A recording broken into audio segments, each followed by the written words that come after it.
Hello बच्चों, welcome to our channel एडु ज्ञान। जैसा कि आप सबको इंतज़ार था कि हमारा ये chapter number 9 electricity and circuits होना चाहिए, तो आप सबकी डिमांड पर हमने ये चैनल पर इलेक्ट्रिसिटी एंड सर्किट्स के बारे में थोड़ा हमने बताया है। ठीक है, तो इलेक्ट्रिसिटी एंड सर्किट्स क्या होता है बच्चों? आपका जैसे क्लास 6 में इलेक्ट्रिसिटी आपका नया टॉपिक आया है ना? तो इलेक्ट्रिसिटी क्या होता है? हमारे घरों में, ऑफिसेज में जब अंधेरा छिप जाता है तो रात को हमें प्रकाश की ज़रूरत पड़ती है, तो वो प्रकाश हमें लाइट देती है। ठीक है, तो लाइट केवल हमें प्रकाश नहीं देती, बल्कि ये हमारे घरों को, ऑफिसेस को, मार्केट्स और इवन फैक्ट्रीज़ को, है ना, पावर स्टेशंस में हमें वर्क करने में मदद भी करती है। The supply of electricity may fail और it may not be available at some places. लेकिन कभी कभी ऐसा भी होता है कि कुछ जगहों पर आज भी इलेक्ट्रिसिटी की जो प्रॉपर सप्लाई है ना, वो नहीं हो पा रही। वेयर तो a torch bulb has a bulb that lights up when it is switched on. तो हमारे पास एक टॉर्च बल्ब है, उसमें जब उसमें हमारा इसका स्विच ऑन होता है तो वो क्या हो जाती है, लाइट अप हो जाती है। एंड जब वो जलने लगती है तो उसके अंदर से एक हमारे सामने क्वेश्चन बनना चाहिए कि उसमें इलेक्ट्रिसिटी कहाँ से आती है। ठीक है, तो उसमें इलेक्ट्रिसिटी आती है इलेक्ट्रिक सेल के थ्रू, जिसके बारे अब हम पढ़ने वाले हैं। आपने देखा होगा इलेक्ट्रिक सेल कैसे बनता है। सिंपली इलेक्ट्रिक सेल में हमारा एक बल्ब कैसे वर्क करता है, देखो ये हमारा एक सर्कल है, मान लीजिए हमने एक इलेक्ट्रिक सेल बनाया है।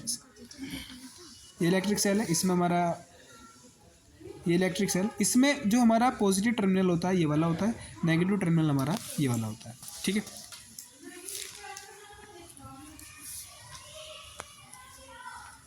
अब क्या बताया इसके बारे में, देखो क्या लिखा है। Electricity to the bulb in a torch is provided by the electric cell. अब वो जो टॉर्च जल रही थी ना, वो एक इलेक्ट्रिक सेल की वजह से जल रही थी, है ना। तो electric cells are also use in alarm clocks. अभी कहाँ यूज़ होते हैं? हमारे अलार्म क्लॉक्स में, wrist watches, transistor, radios, cameras and many other devices. Now अब हमारे सामने क्वेश्चन ये आता है, have you ever carefully looked at an electric cell? क्या आपने कभी इलेक्ट्रिक सेल के बारे में या इलेक्ट्रिक सेल को कभी आपने ध्यानपूर्वक देखा है?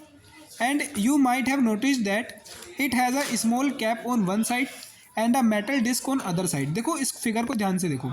इस फिगर में हमारा क्या गिवन है? ऊपर की साइड देखो, इधर की साइड क्या बन रहा है, हमारा पॉजिटिव टर्मिनल ऊपर उठा हुआ है, और नीचे की साइड जो है ये हमारा टर्मिनल जो है ये हमारा थोड़ा अंदर की साइड प्लग इन हुआ हुआ है। तो हमेशा याद रखना, ये वाली जो साइड होती है, इस वाली साइड को हम क्या बोलते हैं? पॉजिटिव टर्मिनल, और इस वाली साइड को हम बोलते हैं नेगेटिव टर्मिनल। ठीक है, अब आगे बढ़ते हैं।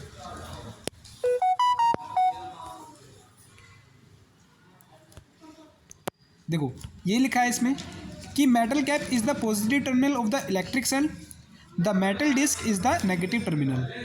All electric cells have two terminals, a positive terminal and a negative terminal. जितने भी इलेक्ट्रिक सेल्स होते हैं उसमें दो टर्मिनल होते हैं, एक positive terminal and a negative terminal.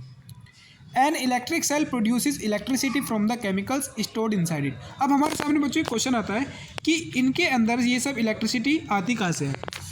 आप याद रखना बात कि जो भी हमारा इलेक्ट्रिक सेल होता है उसके अंदर केमिकल्स स्टोर होते हैं, है ना, और वो जो केमिकल स्टोर होते हैं वो हमें एनर्जी देने का काम करते हैं।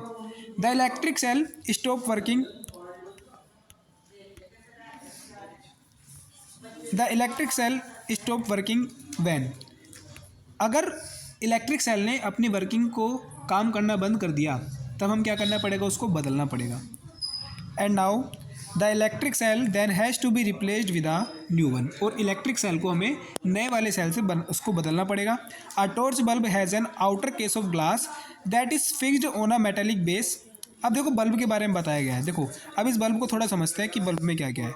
ठीक है, अब देखिए इस बल्ब में हमें दिख रहा है यहाँ पे एक सिंपल ये इसका स्ट्रक्चर है।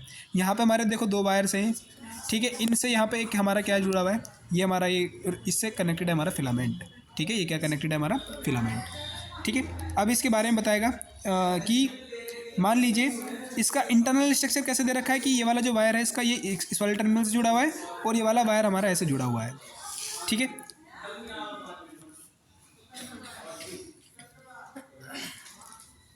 देखो आगे क्या लिखा है, now the electric cell then has to be replaced with new one. A torch bulb has an outer case of glass that is fixed on metallic base. अब टॉर्च वाले बल्ब में हमारा क्या होता है, एक मेटेलिक बेस, देखो नीचे की साइड हमें क्या दिख रहा है, ये बेस दिख रहा है ना, ये वाला बेस है, ठीक है। And what is inside the glass case of the bulb. अब इस बल्ब के अंदर क्या है, इस पर्टिकुलर पूरे बल्ब के अंदर क्या है वो अब हम जानते हैं, ठीक है, इस एक्टिविटी के थ्रू। इस एक्टिविटी में क्या कहा है, take a torch and look inside its bulb. हमें टॉर्च लेनी है और उसको हमें उस बल्ब के अंदर देखना है कि उसके अंदर बल्ब के अंदर पर्टिकुलर है क्या।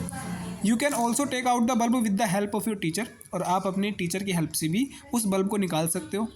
और वट डू यू नोटिस, आपने क्या नोटिस करा, do you find a thin wire fixed in the middle of the glass bulb. आप देखेंगे कि एक हमारे पास, देखो इसमें, देखो ये जो हमारा ग्लास है ना, ये इसके अंदर एक छोटा सा हमारे इसमें छोटा सा वायर, देखो फिलामेंट, देखो ये रहा, ये जो है हमारा ये फिलामेंट है, ठीक है। अब इस फिलामेंट में क्या कहा है, now switch the torch on and observe which part of the bulb is glowing.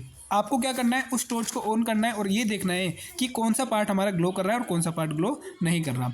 The thin wire that gives off light is called the filament of the bulb. देखो सबसे इंपॉर्टेंट बात कि ये the thin wire that gives off light is the called the filament of the bulb. ये जो wire है ना, ये जो थिन वायर है उसके अंदर, बल्ब के अंदर, वो हमें क्या दे रहा है, लाइट दे रहा है। और उस लाइट को वो किसकी वजह से दे रहा है, फिलामेंट की वजह से दे रहा है। The filament is fixed to two thicker wires. अब वही फिलामेंट जो है हमारा दो थिकर वायर से कनेक्टेड है। देखो ये जो फिलामेंट है हमारा दो थिकर वायर से कनेक्टेड है, ये वाले, ये वाला और ये वाला, दो वायर से कनेक्टेड है, ठीक है। अब इसमें क्या हो रहा है, the filament is fixed to two thicker wires which also provide support to it as shown in figure. One of these thick wires is connected to the metal case and the base of the bulb. जो मैंने आपको बताया, एक तो हमारा इसके जो हमारा मेटल के बेस है ना उससे कनेक्टेड है और दूसरा वायर हमारा मेटल की कैप के बीच में कनेक्टेड है। The base of the bulb and the metal tip of the base are two terminals of the bulb. These two terminals are fixed in such a way that they do not touch each other. और देखो हमें एक बात का ध्यान और रखना है कि अगर ये हमारे जिस तरह से कनेक्टेड है ना, ये इस तरह से कनेक्टेड होनी चाहिए कि आपस में एक दूसरे को टच ना करें, ठीक है। अब हमारे घरों में जो यूज़ होते हैं ना electric bulb, the electric bulb use at home also have a similar design. जो हमारे घरों में इलेक्ट्रिक बल्ब यूज़ होते हैं उनका जो डिज़ाइन होता है ना वो भी सेम इसी की तरह ही होता है। Thus both the electric cell and the bulb have two terminals each. और देखो इससे एक बात और क्लियर हो गई हमारी, क्या, कि ये वाला जो बल्ब है ना, इसमें भी दो टर्मिनल है, एक हमारा यहाँ पे और एक हमारा यहाँ पे, ठीक है। और जो हमारा इलेक्ट्रिक सेल जो हमने बनाया था उसमें भी दो टर्मिनल थे हमारा, एक प्लस वाला और एक माइनस वाला, ठीक है। तो प्लस वाला और माइनस वाले जिसके दो टर्मिनल हो गए। और अब हम क्या करने वाले हैं, इनके कनेक्शंस देखने वाले हैं, ठीक है। आज के लिए इतना ही है और आज के बाद इसकी नेक्स्ट वीडियो अब जल्द ही आपके चैनल पर आ जाएगी। Thank you.